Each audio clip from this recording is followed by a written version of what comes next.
The Arizona winter was cruel that year, the kind that froze breath and mercy alike.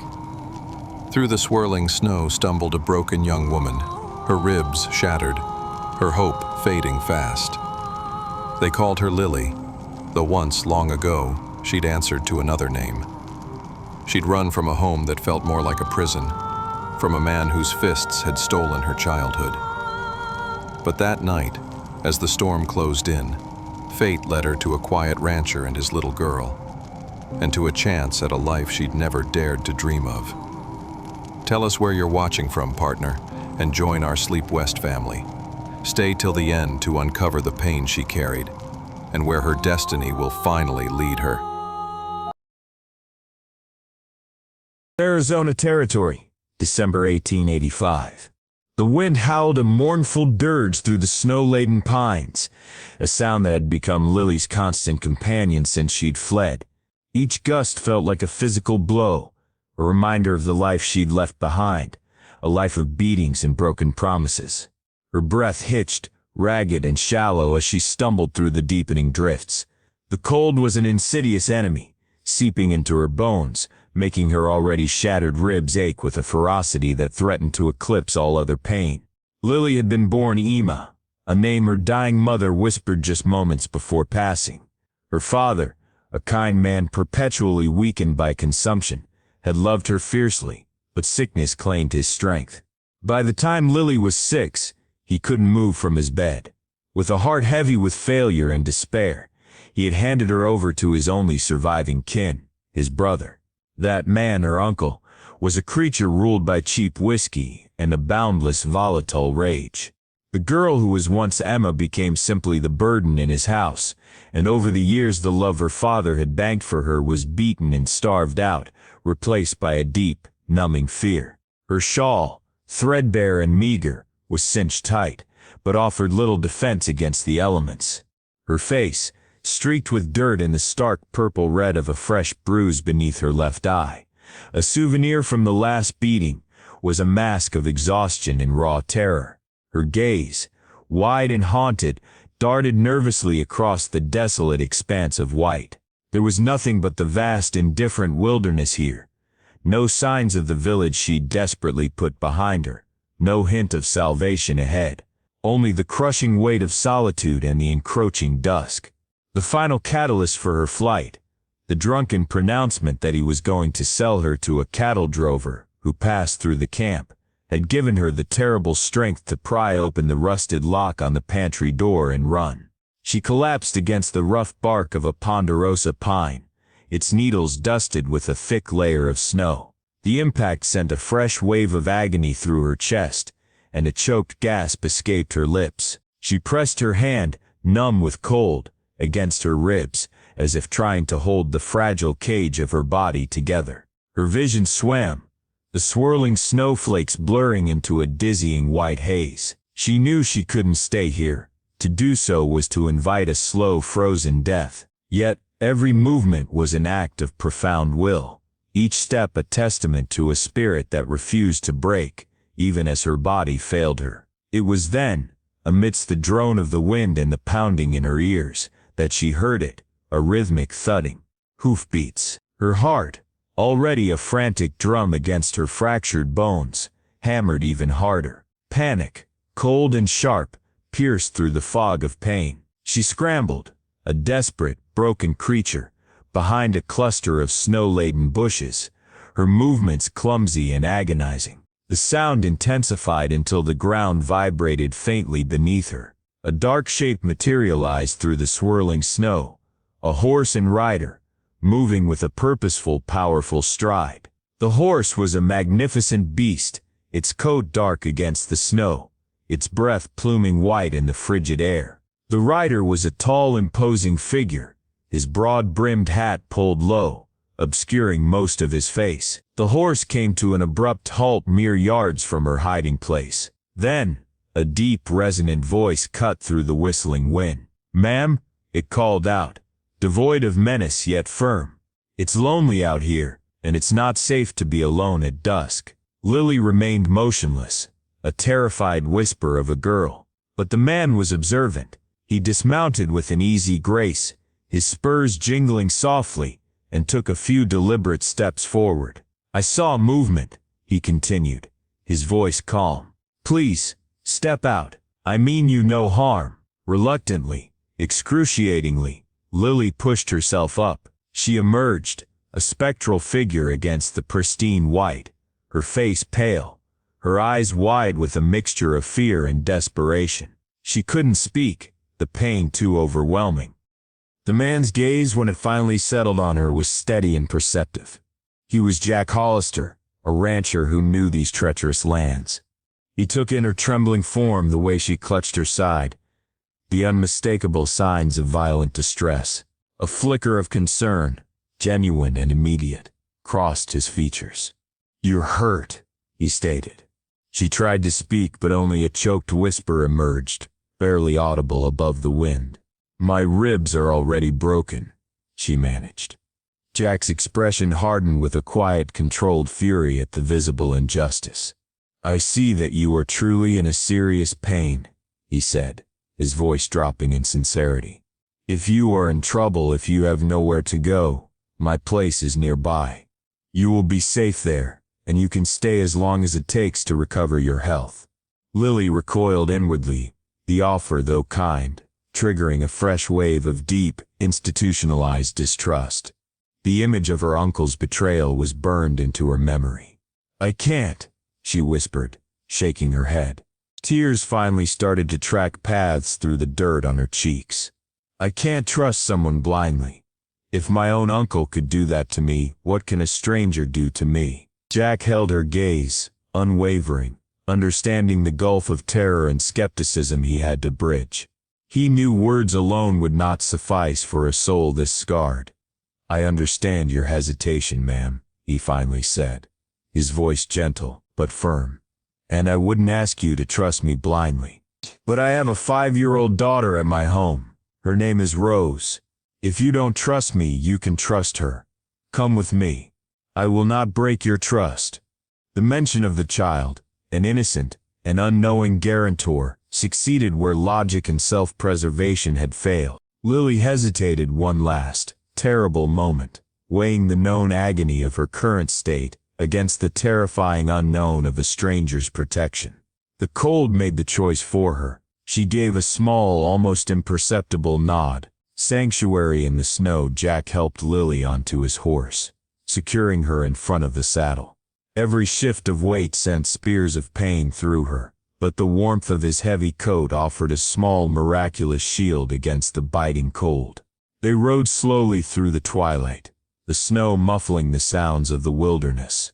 It was perhaps 20 minutes later that a warm, welcoming light appeared through the trees. A sturdy log cabin, smoke curling lazily from its stone chimney. As they reached the small corral fence, a sound cut through the silence that was more powerful than the wind or the hoofbeats. A pure, high-pitched child's voice. "Papa! Papa! You're home!"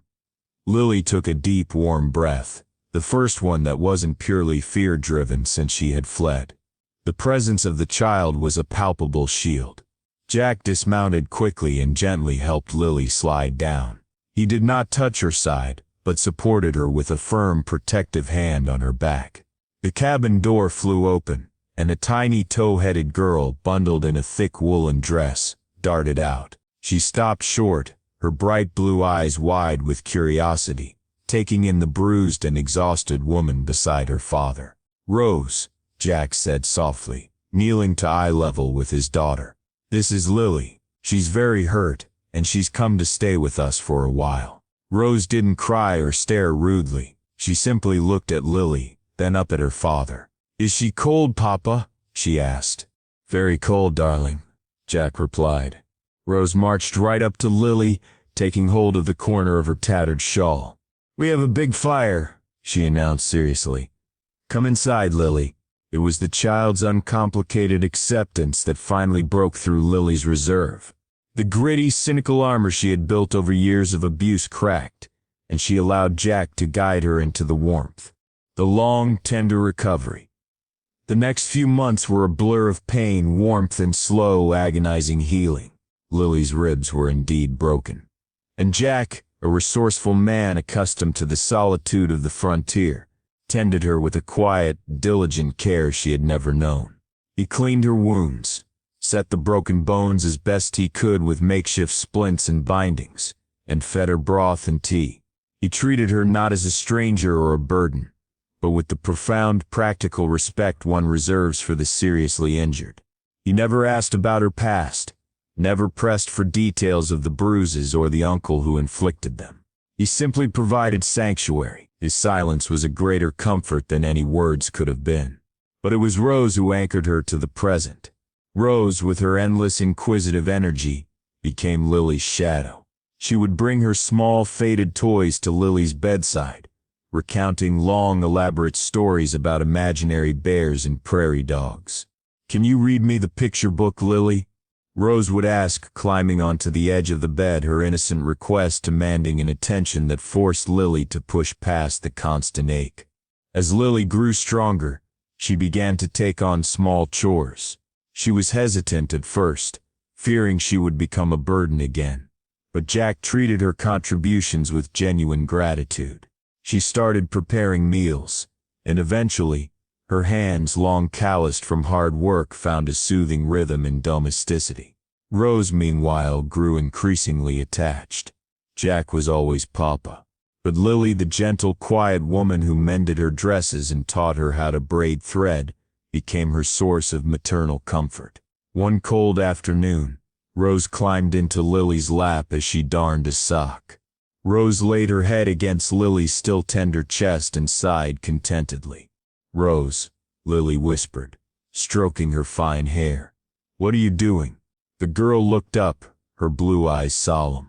"Mama," she said simply, a title of profound weight. "I was just checking if your heart was happy." The word Mama hit Lily with the force of an avalanche, a lifetime of grief and pain giving way to a sudden, overwhelming and terrifying joy.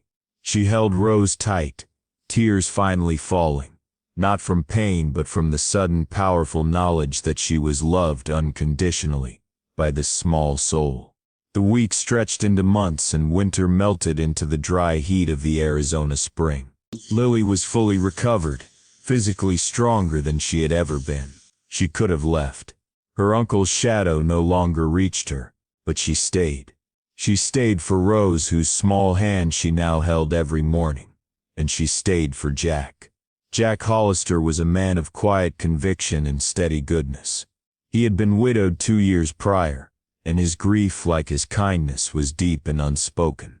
He and Lily had developed a profound, comfortable intimacy born not of passion, but of shared space, mutual respect, and the daily miracle of raising a child together. They often sat on the porch at dusk, watching the stars blaze in the clear desert sky. One evening, Lily finally spoke of her past. She told him everything: the sickly father, the alcoholic uncle, the beatings, the broken ribs, and the attempt to sell her. Jack listened without interruption, his face impassive but his eyes alight with a barely suppressed intensity. When she finished, the silence was vast.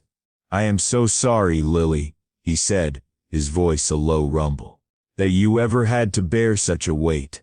He reached out, his big, work-roughened hand hovering for a moment before he gently brushed a stray strand of hair from her cheek. "I never asked, because I wanted you to know that your future was not dependent on your past.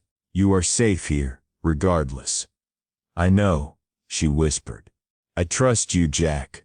I trust you more than I have ever trusted anyone." "And Rose?" he asked, a small smile touching his lips. Lily smiled back, the first genuine, unburdened smile Jack had ever seen from her. "Rose trusts me too." The air between them was thick with emotion. The unspoken knowledge that their arrangement, sanctuary, companion, co-parent, was something far deeper. It was an alliance built on salvation, grit, and the delicate, vital necessity of love. Jack turned fully toward her, the moonlight illuminating the serious cast of his features. "Lily," he began, his voice earnest, "I owe you nothing, and you owe me nothing. But Rose calls you Mama, and you have brought light back into this house that I thought was gone forever. I love you, Lily. Not for what I saved you from, but for who you are now. If you can bear the sight of an ordinary rancher and his little girl for the rest of your life, I would be honored if you would stay here as my wife." Lily's eyes filled with tears again, but these were tears of pure redemptive happiness. She stood up, wrapping her arms around his neck, feeling the reassuring strength of his body. "Jack Hollister," she murmured against his ear. "There is nowhere else on this earth I would rather be."